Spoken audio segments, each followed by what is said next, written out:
Feedback. We all say we want it, and as managers, we all know we need to give it. And yet, most of us actually hate receiving it and are pretty crummy at giving it. I find myself wondering if we can even trust you with the privilege of being on air for the morning show. Are you done? I'm sorry? What is going on here? I think a big part of the problem is that people don't know how to give feedback in an effective way.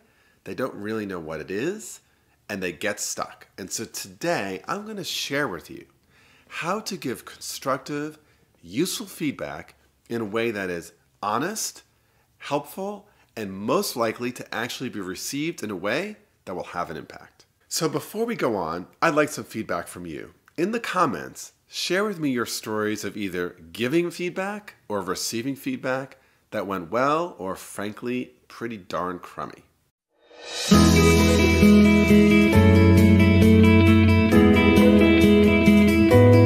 I'm Bob Bordone. I'm a senior fellow at Harvard Law School. I'm the founder and former director of Harvard Law School's Negotiation and Mediation Clinical Program, and I'm the founder and principal of the Cambridge Negotiation Institute. So, tips for giving feedback. Let's go. First is be recipient-centered. So what do I mean by that? Well, before you start giving feedback, a really important question to ask is what kind of feedback would be most helpful? That sounds obvious, and very frequently I see people launch into feedback without any idea of what would be useful.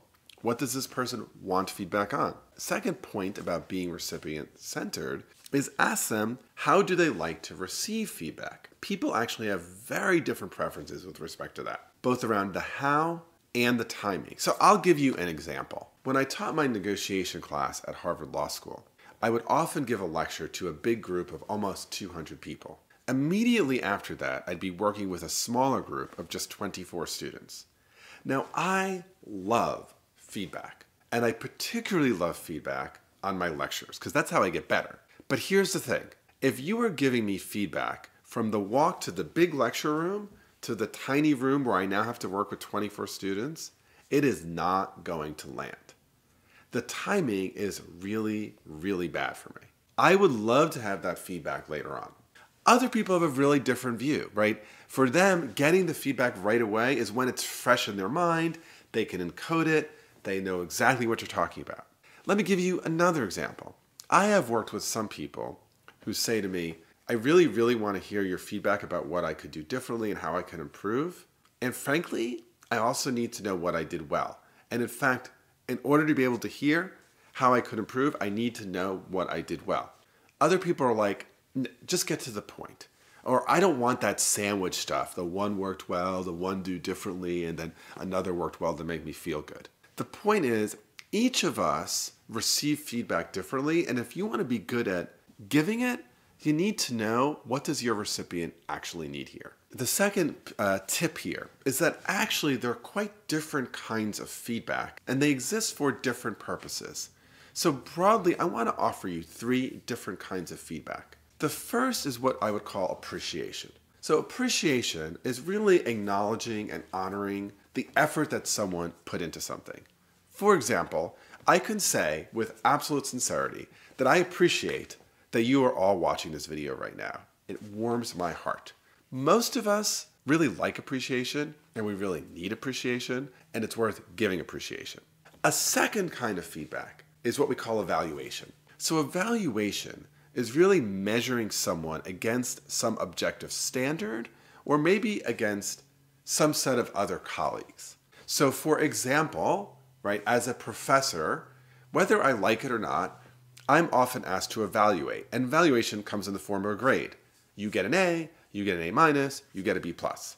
Now, frankly, feedback that is evaluation can be very helpful in all sorts of domains. Truth of the matter is it typically doesn't help us get better. Think about at work when you get something like meets standards. or meets expectations, or exceeds expectations? Or is it the very top 2%? When you get the feedback, it's in the top 2%. Here's what I think it does. It makes you feel good. Do you have any actual idea of what it is that puts you in the top 2%? Probably not. You could make a guess, but you don't know what it is. The last kind of feedback is called coaching. So coaching is actually feedback that is specific and directed toward future orientation. So let me break this down. When I'm giving coaching, I want to share some very specific worked wells. Here are 2 things you should repeat.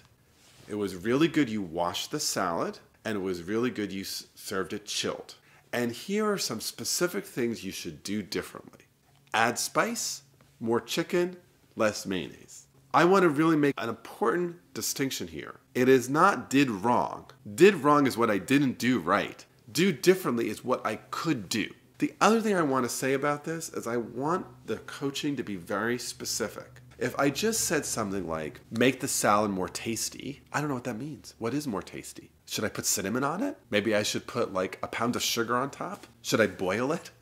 No, you need to actually give the very specific, do differently, and worked well. The last piece on coaching here is that you make it a conversation. Meaning, I want to ask the person I'm giving the feedback to, what's your reaction to that?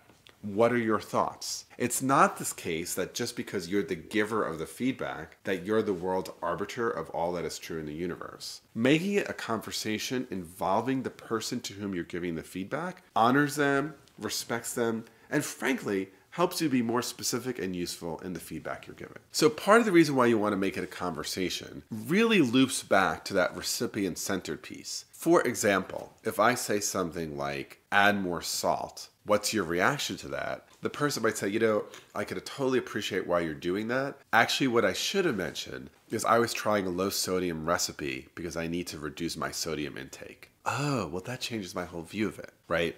Sometimes I've seen feedback delivered as, you should do a better job listening. And the person says, oh, well, okay. But they're thinking to themselves, actually, I was trying to be more assertive.